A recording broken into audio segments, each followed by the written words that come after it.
Good morning. My name is Barbara. I joined the adult education group in 2024.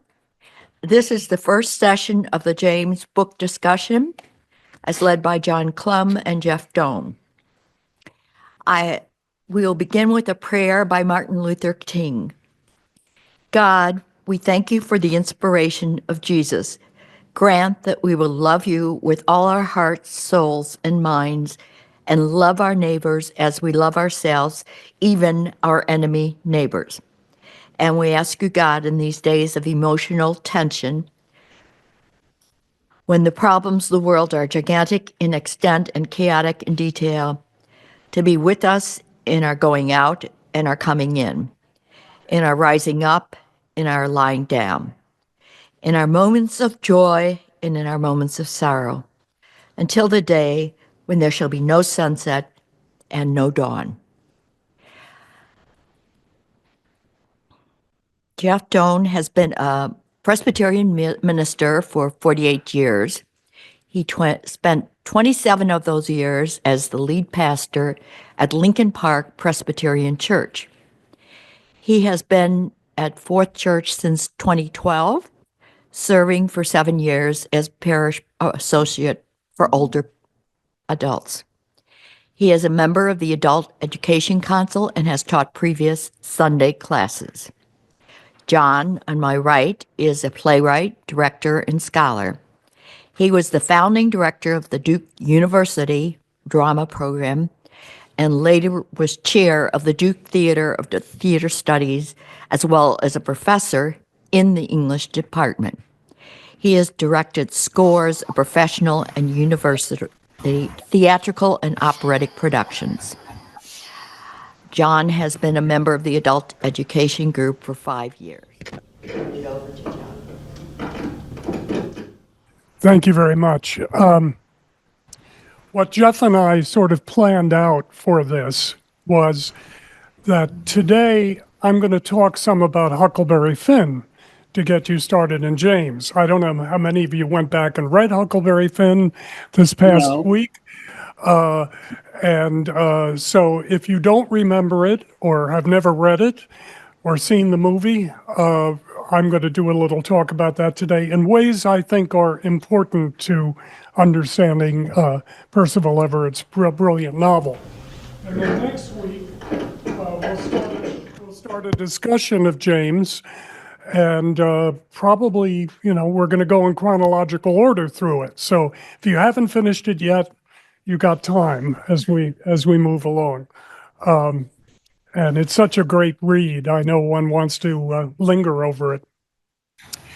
I want to start by saying that when I started teaching, of course, the first thing one had to teach in my field was a survey of American literature, and which I first had to do at 8:10 Tuesday, Thursday, and Saturday mornings. They soon got rid of Saturday classes. And I found in many ways, Huckleberry Finn the hardest book to teach. I really didn't like it. I found it cruel and unfunny, and I found it was the thing I most dreaded year by year at 8:10 in the morning was teaching Huckleberry Finn. But we'll get there. But I want to start today with your word for the day. Okay, your word for the day is metafiction. Use that in a sentence. Metafiction, James is an example of metafiction. Metafiction is fiction that calls attention to itself as fiction, that makes you aware in some way or another of its artifice. And one form of metafiction, and it's not the only form of metafiction, is retelling a well-known story from a different point of view. So from the beginning, you're reading an adaptation of something else that's very familiar to you, which adds to some extent to the artifice of the fiction you're reading. And There's a lot of examples of literature based on literature. If you've been to the Goodman recently, and I highly recommend you do, to see Fat Ham, which is one of the most brilliant plays written in years, it's a contemporary black queer take on Hamlet. The more you know Hamlet, the more you appreciate what James Iams is doing in the play. Wicked, many of you saw the movie, is a different take on The Wizard of Oz, right? You could go on and on and on about these. Michael Cunningham's The Hours builds on Virginia Woolf's Mrs. Dalloway. James Joyce's Ulysses builds on the Odyssey and expects you to know the Odyssey when you read it. So we're not going to necessarily expect you know Huckleberry Finn beyond what I'm going to tell you today, which is a somewhat biased point of view toward it. But why rewrite Huckleberry Finn? First of all, because it has been considered by many writers and critics to be the great American novel. As Ernest Hemingway put it, all American fiction begins with the adventures of Huckleberry Finn. He obviously had forgotten Melville and Hawthorne somewhere in there, but well. And most interestingly, a number of the classical black writers of earlier generations praised Huckleberry Finn highly. Ralph Ellison, Richard Wright, Langston Hughes, a lot of these writers really admired Huckleberry Finn and admired its treatment of Jim, interestingly enough, which we now take as being much less politically correct. A quick word about Mark Twain, and just to let you know, he was born in Missouri. He was raised Presbyterian. And then he went through a whole series of careers. He was a riverboat pilot on the Mississippi River, where he got his pen name because Mark Twain is a nautical term, right? He was a prospector in Nevada. He then went west to be a prospector, but started being a journalist in California, wrote his first story in California, The Jumping Frog of Calaveras County, and then started writing comic tales in short story form and in novel form, and also became known as a great lecturer and humorist, made an enormous amount of money, as Charles Dickens and a number of other writers of the century did, going out on the road, lecturing and reading his material. He moved east in his 30s to Elmira, New York, quite a different world from the gold country of California or the Mississippi River. And he married a woman by the name of Olivia Langton, whose family was a very, very wealthy family. They were abolitionists, intellectuals, kind of political progressives for the time. Many of the leading figures of the day who showed up in Elmira, New York, came through the Langton household. And he decided once he was married that he was going to achieve respectability and civic virtue. He moved the family to Hartford, Connecticut, where he wrote, and he tried to start businesses. He was a terrible entrepreneur. He kept losing money, going bankrupt on businesses he started, and then had to re-earn the money through lectures and novels. He was very active in Hartford at the Congregational Church and was actually very close friends with the pastor there over the years.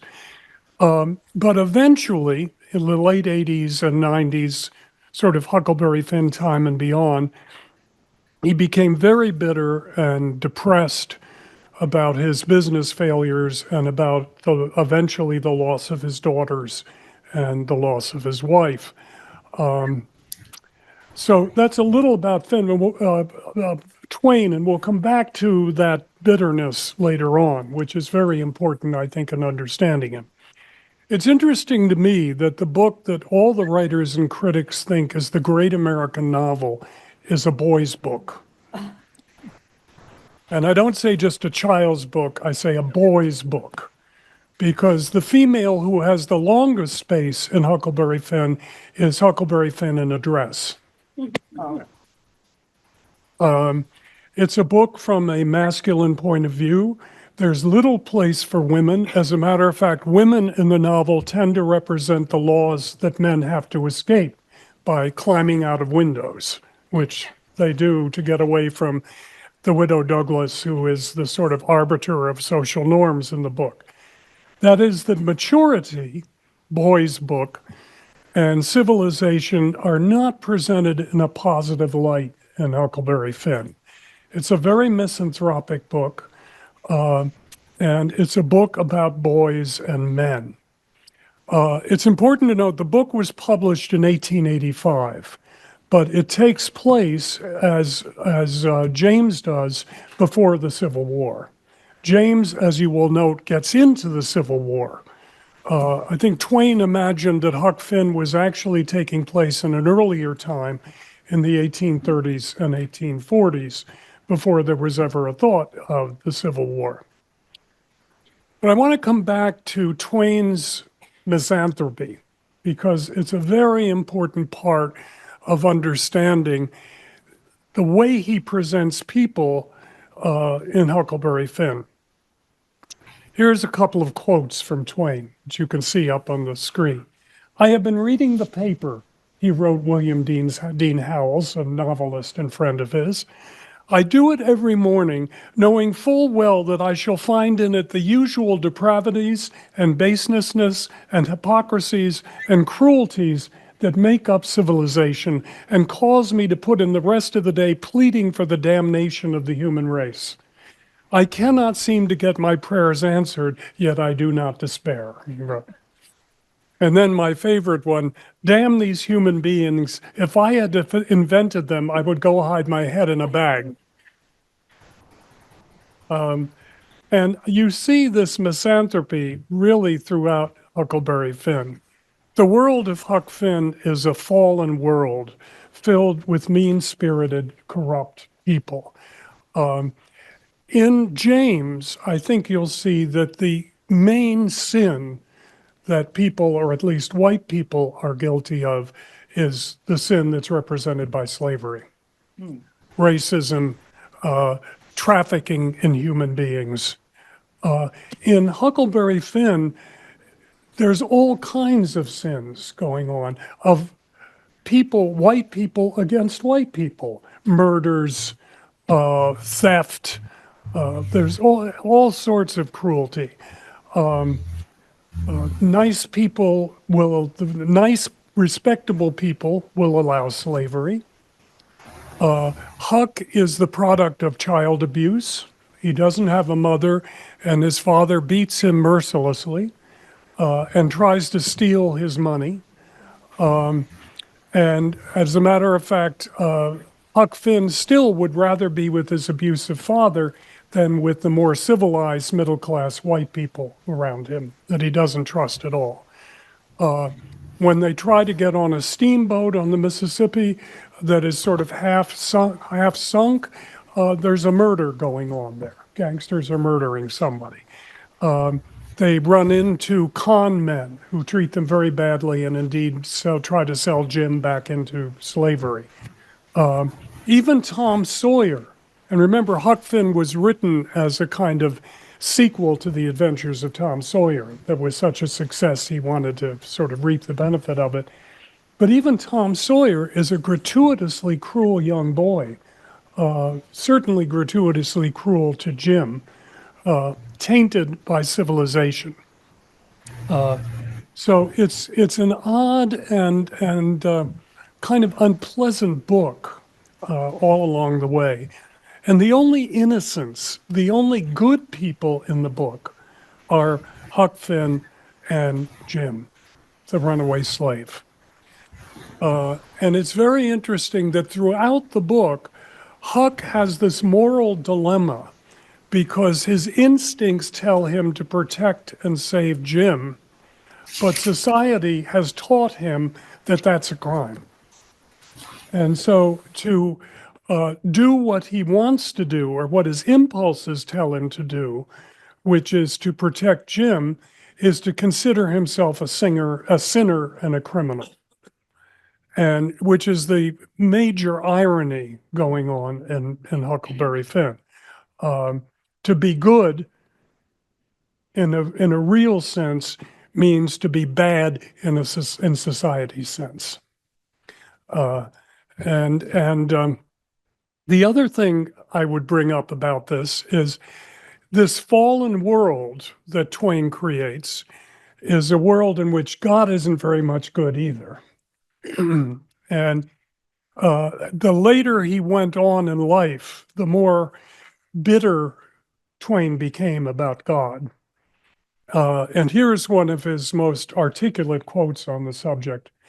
A God who could make good children as easily as bad, yet preferred to make bad ones, who could have made every one of them happy, yet never made a single happy one, who made them prize their bitter life, yet stingily cut it short, who gave his angels eternal happiness unearned, yet required his other children to earn it, who gave his angels painless lives, yet cursed his other children with biting miseries and maladies of mind and body, who mouths justice and invented hell, mouths mercy and invented hell, mouths golden rules and forgiveness, multiplied by 70 times 70 and invented hell, who mouths morals to other people and has none himself, who frowns upon crimes yet commits them all, who created man without invitation, then tries to shuffle the responsibility for man's acts upon man,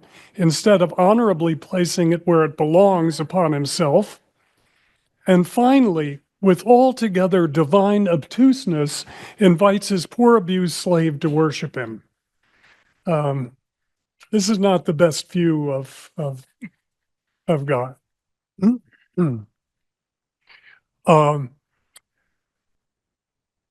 Huckleberry Finn is very much of a piece with classic 19th century American literature, from nonfiction works like Thoreau's Walden and Civil Disobedience, through Walt Whitman, through Melville, and even Hawthorne, in that it is a book which sets landscape against civilization.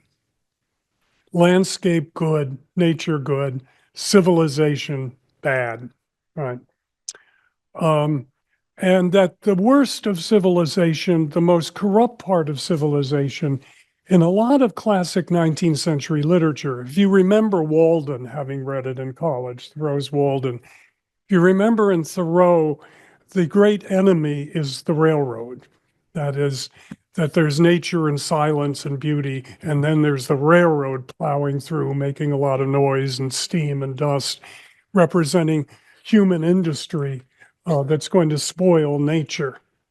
In Huck Finn, not surprisingly, since it takes place on the Mississippi River, the enemy is the steamboat. And you remember throughout the novel, if you remember the novel, Huck and Jim float on a raft down the Mississippi. They should be flowing up the Mississippi, which is one of the problems of the book, but they float on a raft down the Mississippi. And in the meantime, the raft almost gets destroyed by a steamboat at one point. At another time, a steamboat explodes. At another point, a steamboat sinks. But all these, the sort of threatening place, the murder is taking place on a steamboat.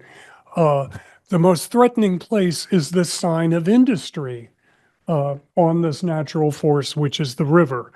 The good place to be is on a raft. No motor, right? No engine, no smoke. The raft flows and with the river's current. The raft goes with nature. Even though it's going with nature in a way is taking it to an endangered place in society, it's going along with nature, which is one of the main things that Twain is dealing with in the novel, is the best place is harmony with nature. And the great moments of happiness in Huckleberry Finn are always the moments in which Huck and Jim are totally away from any other human being, because all the other human beings are in some way threatening to them, right? To both of them, actually, because Huck's father is threatening to him. Huck is a young boy who, in order to live the life he wants to live, has faked his death. You see that underneath a supposedly funny book, there's a very serious book going on in Huckleberry Finn. And maybe it's my miserable graduate training. I always had trouble finding the humor in it. There are 2 points in the book in which we see Huck and Jim happy. And one part is when they are on Jackson's Island together, and they're hunting their own food. They're cooking based on the things on the island, the fish and the provisions on the island. They're living for months very happily there until other people come onto the island and they have to leave it. But it's an idyllic place for them. And the other place in which they're happy is floating on that raft, as long as other people don't intrude on that raft.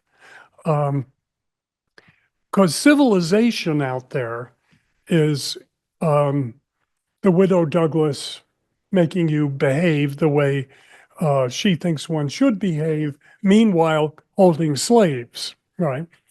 After all, it's the widow Douglas who sells Jim, tries to sell Jim and sells Jim's family.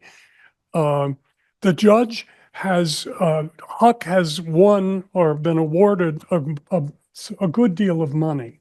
He could be a very wealthy young man. He won't take it. He has the judge keep it for him because he knows if he takes the money, somebody, particularly his own father, is going to try to steal it from him. So why take the money and get involved in that? He'd rather die, and he'd rather avoid civilization. And it's interesting that at the end of the novel, Huck Finn escapes to the frontier. He could go back to Hannibal and take the money and live a decent life with Widow Douglas. Instead, he lights out to the frontier. He wants to find a place that has not yet been tainted by civilization. Civilization is a bad word.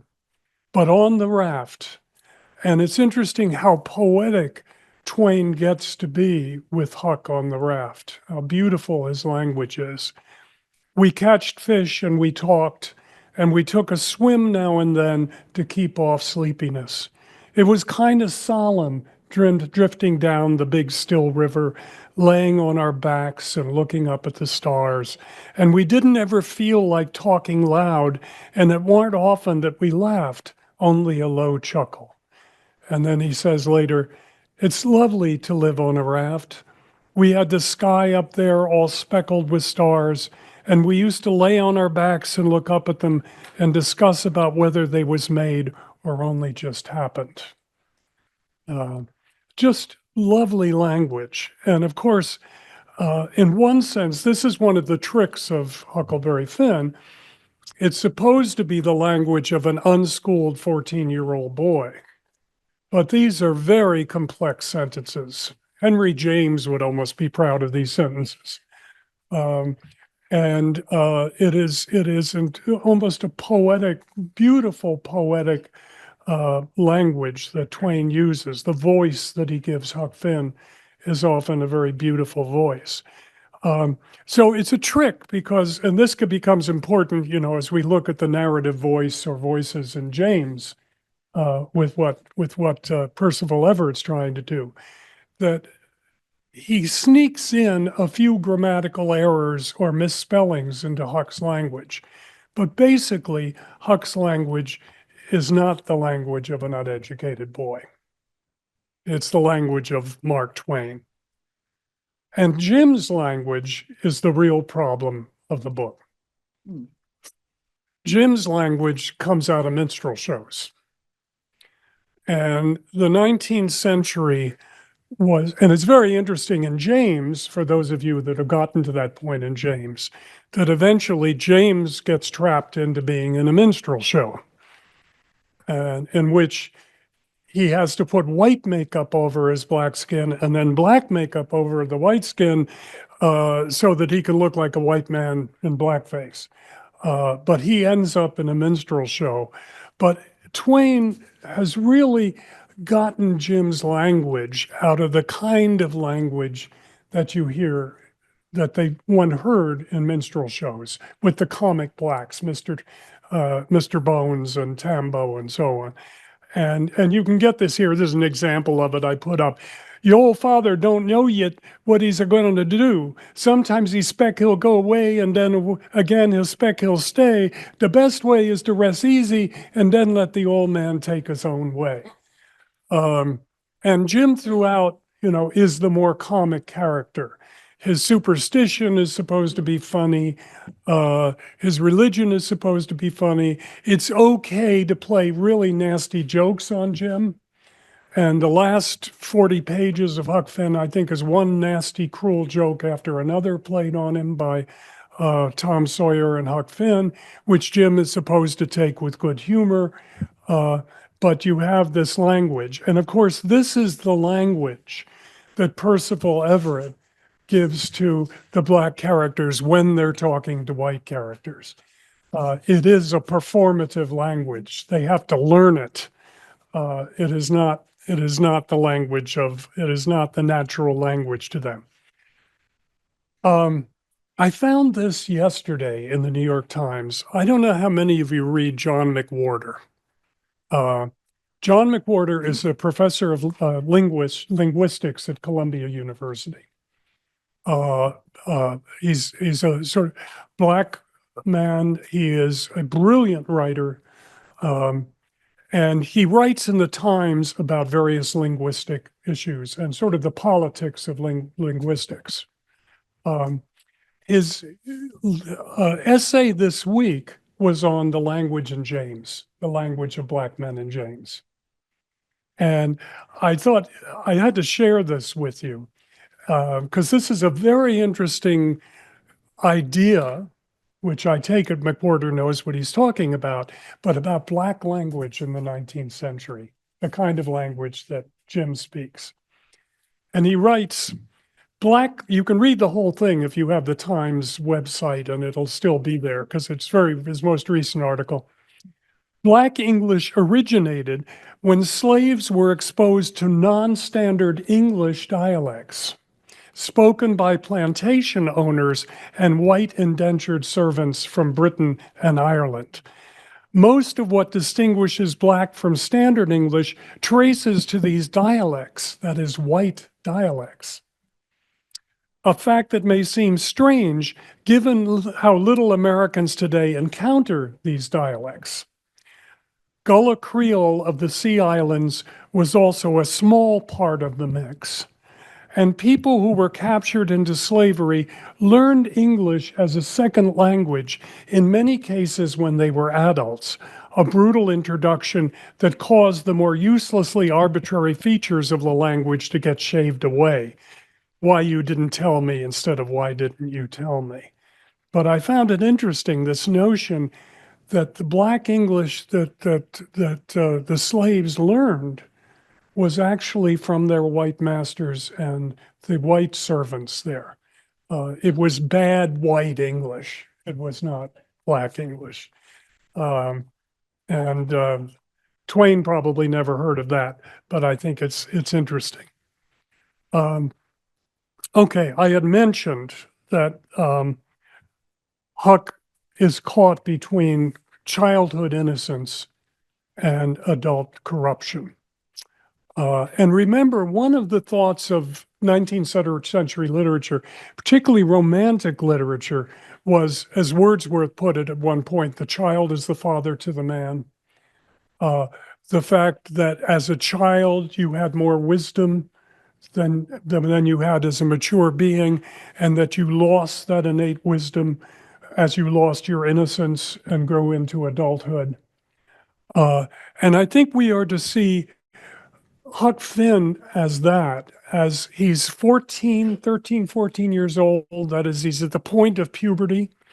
Uh, Obviously, his voice hasn't gone yet. He can still convincingly be a girl, as he needs to be in one scene in the book. But he's going between that instinctive goodness and harmony of nature of being a child with the corruption of being an adult, as Twain would see it. And the corruption is learned. It's the lessons of civilization that are taught to you that take you away from your harmony with nature. And a word on Twain on slavery. This is one of his comments on slavery, by the way. It's interesting, by the way, Twain was for 2 weeks a member of the Confederate Army. When he decided he wanted to get involved in the war, he joined, because it's what you would do where he lived, joined the Confederate Army, but 2 weeks of it was enough. He deserted.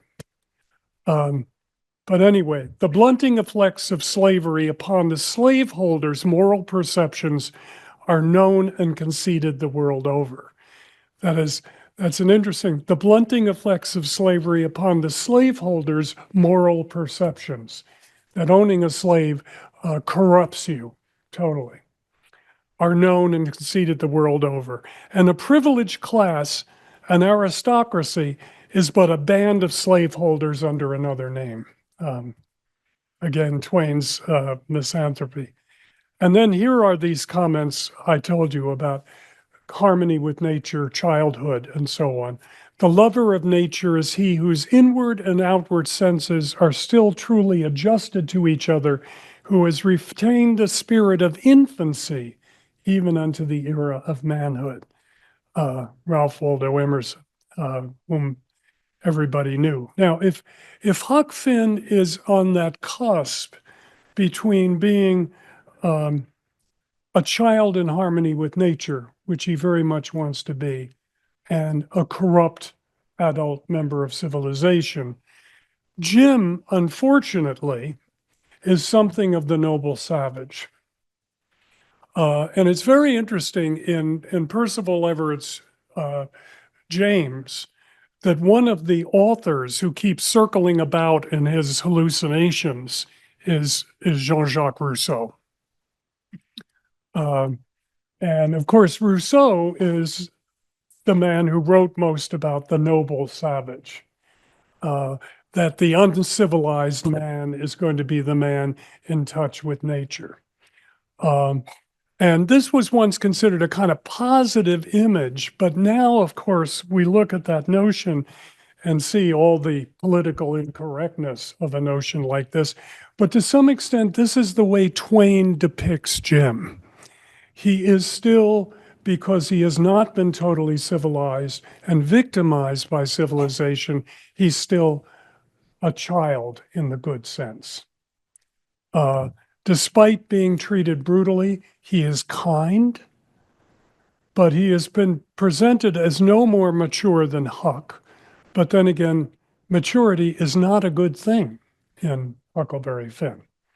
His religion is superstition, but white man's religion is not presented in a positive light, right? So it's more positive.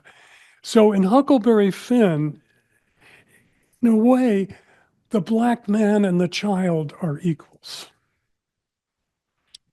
In James, as we shall see, in one of the wonderful twists that Percival Everett has created, it's a father-son relationship.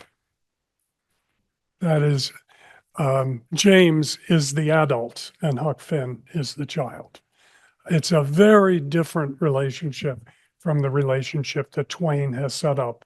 The harmony between Huck and Jim is that both of them have escaped civilization, have escaped maturity, or are trying to escape civilization, are trying to escape maturity. I want to say something about the end of the book.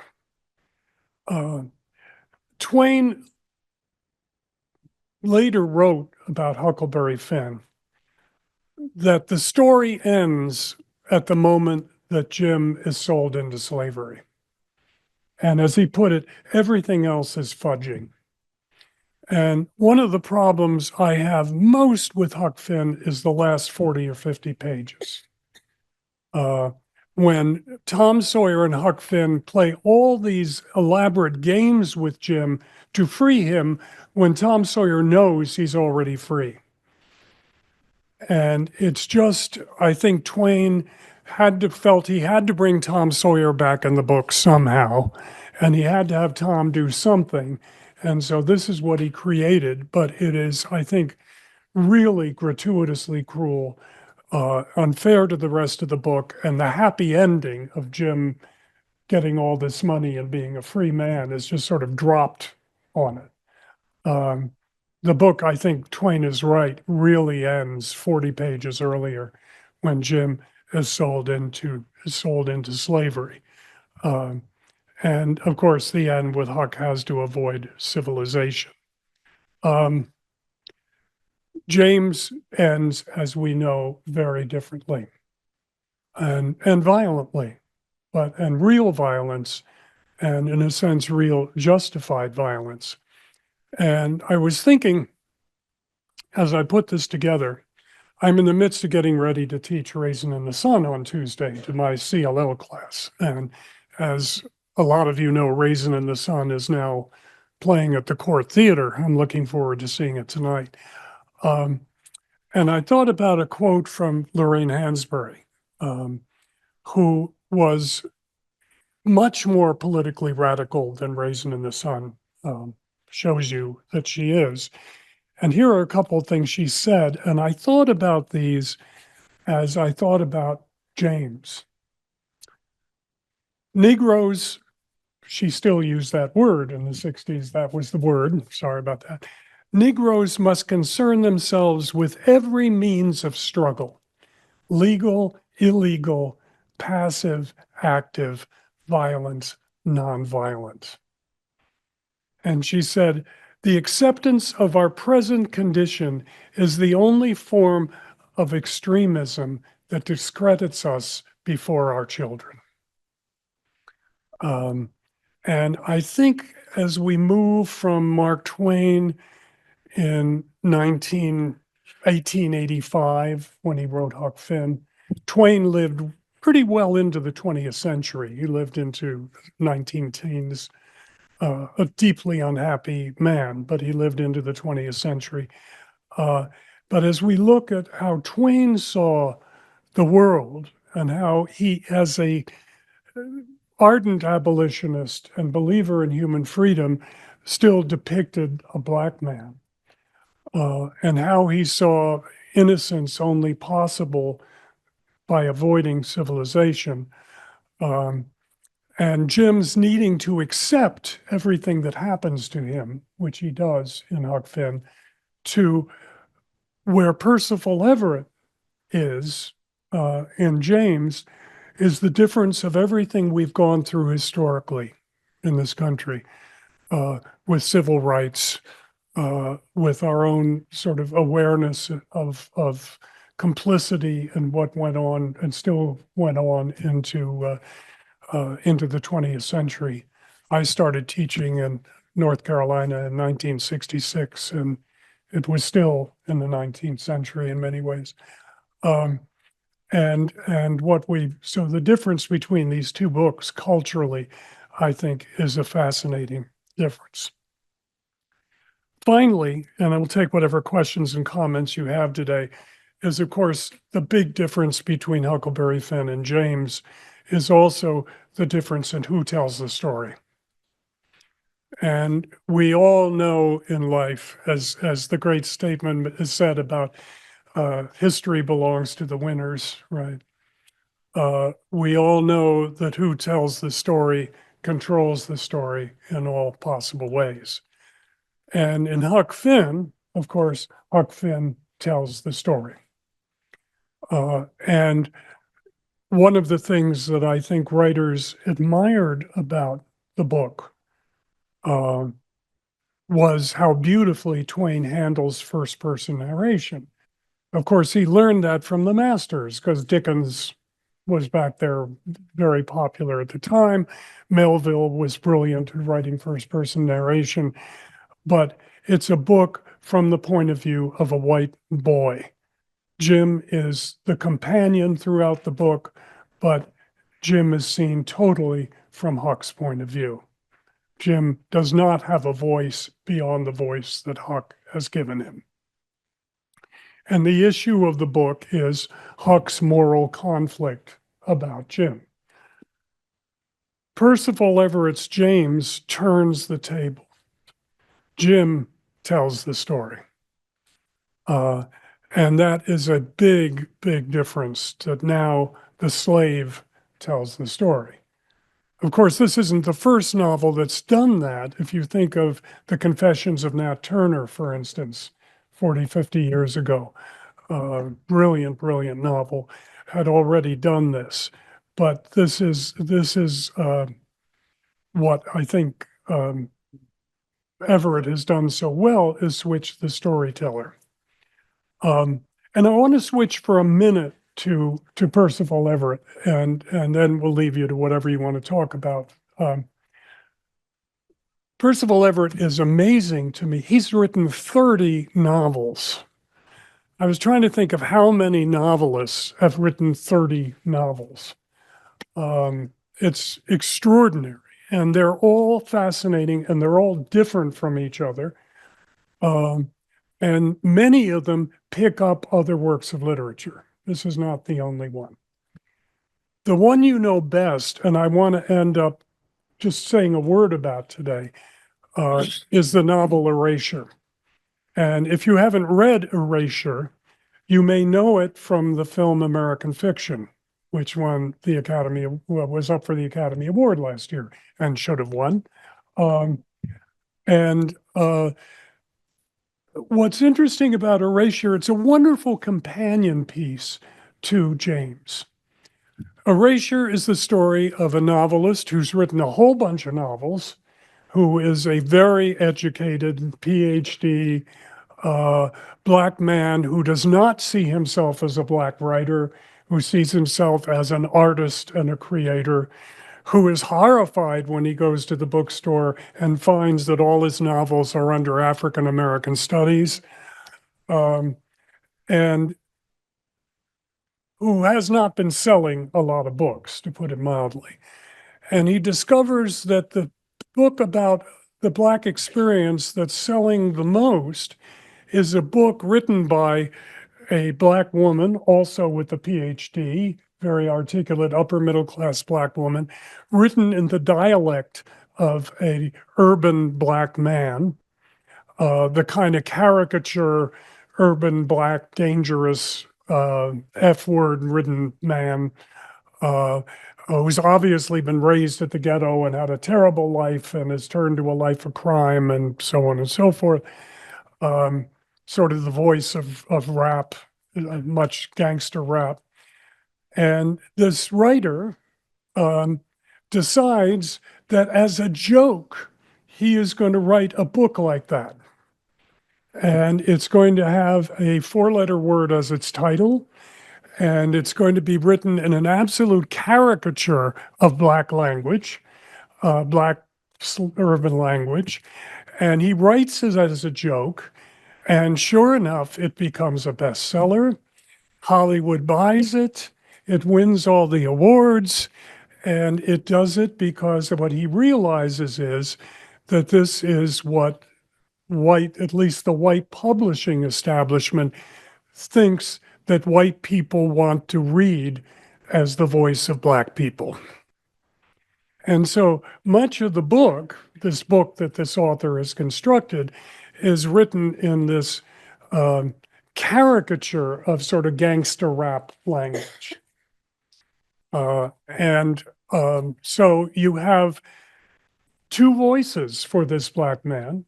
You have the voice which is his real voice, and you have the voice that he has created as a joke and has turned into what people want to hear as the authentic Black voice. And in a way, he's doing something like that in James. He gives James this perfect diction, right? But has to perform a black dialect in order to be understood as black. And anytime he doesn't, people go, "What's wrong with you?" Right. So obviously, this is an idea that Everett has had before, and is redeveloping in a new way, because I think that's one of the things he's most concerned with as a person who deals with words, which is what any writer does, and voices, is what we white people expect black people to sound like. And to the extent that we want those people to conform to our idea of them rather than what they are, which is, I think, the main contemporary thing that Everett is doing here, as he looks at Twain's book. And finally, let me just say that I think you don't write a book like this unless you have some admiration for the source material. Right. I mean, if you hated Huckleberry Finn, you would not write this book. It builds on something that was there before that obviously, to some extent, Everett as a writer admired, even though there were parts of it he didn't like, in turning it around and giving it a different voice. So that's all I have to say today. We will not be lecturing like this. And there's going to be much more of a discussion after this, but I'm welcome any questions or comments you have so far on this. And a quick reminder, you have to do what I didn't do. You need to tap the microphone, and if you'll wave a hand first, then we won't have a delightful cacophony of voices. As you see, you'll get a little red light when you're on, so you'll know that you're on. Annette. Well, something that I had forgotten was the depth of cruelty when I was reading James. And James writes his own story, but he gets a pencil from another Black man, right? And that man is tortured and killed. And he has this little tiny stubble of a pencil. It's a real wake-up call. Yeah. I mean, God. Well, I think the key thing is to remember that Blacks were not to be taught how to read and write.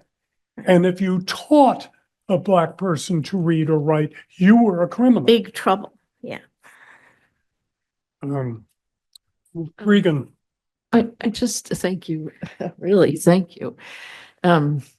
So what you're describing with Percival Everett in both books seems to be what we call code switching. Yeah. Can we still say that? Is that I still? don't know. You I can don't say it know. here. I don't know. But what code switching is a simpler way to say that, but that exists now.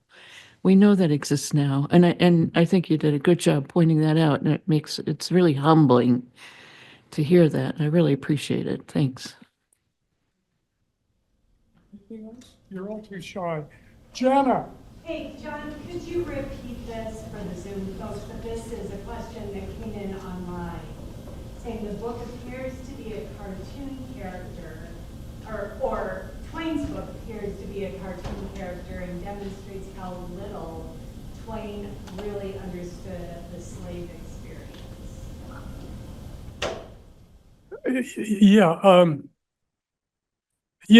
Someone said that Jim appears to them to be a cartoon character, which showed to them how little Twain understood of the slave experience.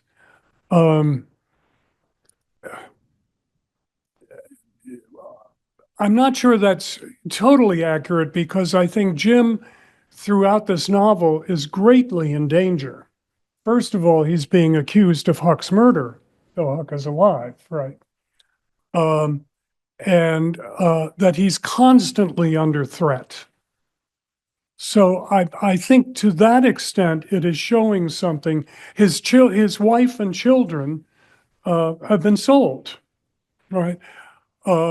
So to some extent, I think Twain realizes what it was like. Now, remember, the weird thing is Twain is writing this in 1885 when slavery was theoretically abolished. So though a new form of slavery was created called sharecropping, but that, he's writing into the past in the book about what the slave experience was. But I do think he understood the cruelty and savagery involved. But I think the only voice he knew, and maybe he's like Percival, Everett, and Erasure, the only voice he knew for a black man that white writers would understand is the voice of the minstrel show. And he's writing for white readers, because that's what there were right then, right? So this is the only voice he thought his readers would understand. And so he's somewhat in the position of the writer in Erasure, in American fiction, right? Though I doubt if he had the irony about what he was doing in the same way. Rebecca.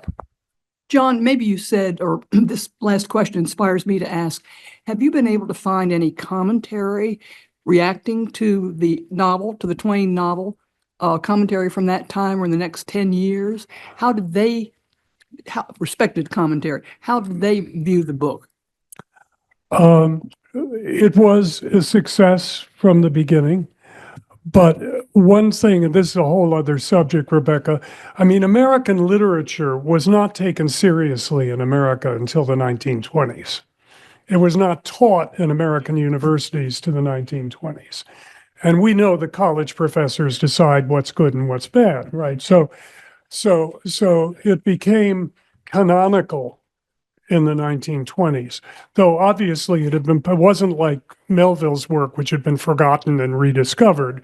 Obviously, these works have been read, and partly because Twain into the 20th century was such a popular public figure as a lecturer and humorist and so on, that his work was known.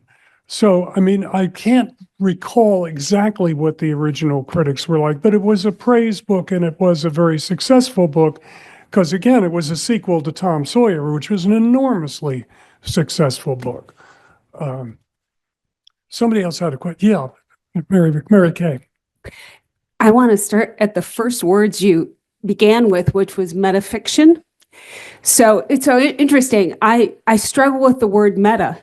I have not understood what meta has meant as it's used, and very much, we think of how Facebook is called meta and how we use meta, but it ties into this book because one of the first reviews I read of James was they referred to metafiction, which of course I didn't know what that was. And it was almost a little bit of a pejorative, like metafiction is not like as great as other fiction. So my two questions is, where does metafiction fit into our literature? And secondly, when did that term come about? Oh, I don't know when we college professors thought up metafiction. I did know, and I can't know, I can tell you, it was in the 40s, I believe. And as I remember, the French thought it up, which isn't at all surprising because they love to think up terms like that. But it became more and more in use because more and more people in what we call postmodern literature, which write metafictions, write works in which they want you to be aware that somebody's writing this that you're reading. And that it's like the difference in a play when the fourth wall is broken. And you think about the play very differently. Metafiction, in a way, breaks the fourth wall in some way or another. So you say, oh, I can't forget I'm reading a book, right? It doesn't want you to be totally absorbed in the illusion of the book. And as I said, it goes back. there are metafictions written in the 18th century. Lawrence Stern's Tristram Shandy, which probably none of you have ever read unless you have a doctorate in literature. Don Quixote is metafiction. That there are all kinds of works like this that have been written over the years, but it took us a long time to get a word for it. Anything else? Yeah, I found it. I was blessed to have a grade school class in fourth grade in which any time there was a quiet time when we'd figured out everything else that was to be figured out, our teacher read aloud to us, and Huck Finn was one of the books. Do you see James as being something that grade school teachers would read to their classes? No, but I don't think it's intended for that audience. I mean, I think Twain intended his books to be read by a young audience. Not totally a young audience, but he intended them. I mean, Tom Sawyer was very much a boy's book. And I think he wanted Huck Finn to be the same thing. But I don't think Percival Everett is writing for that audience. No. Ron had a question over here. I wasn't aware that Twain had served in the Confederate Army For 2 weeks. for 2 weeks. Yeah.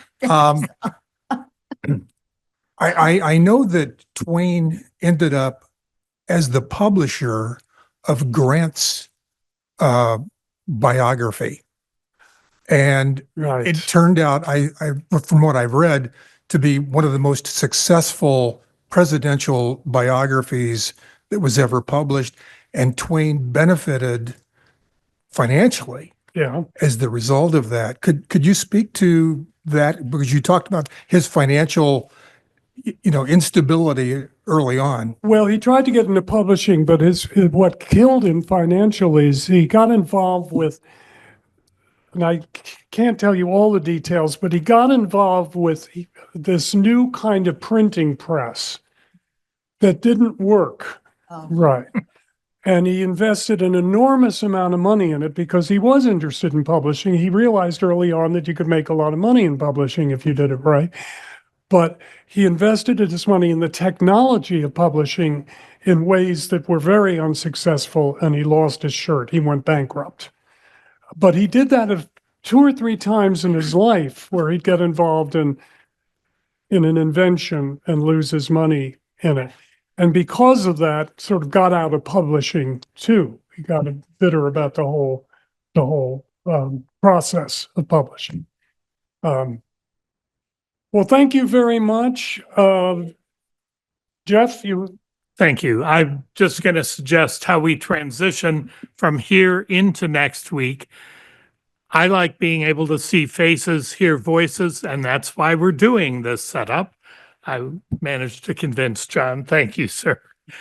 And we have differing strengths. Will be facilitating discussion, really have the first half of James, and any questions, concerns, right with you next week. And we will progress as Everett takes us through the story. And there are really heavy things from the first page on. So I just strongly encourage you to look especially at the first half of James, and we will be a wide open discussion. Fortunately, John will be with us next week, and I have said he always has the right of first interruption. So we're going to make sure we have his wisdom and insight, but I'm looking forward to all the questions. That's why the name plates or cards, please just leave them on the table as you leave, and that way you can find yours next week. And we're looking forward to very engaged discussion from the get-go next week. Thank you, John.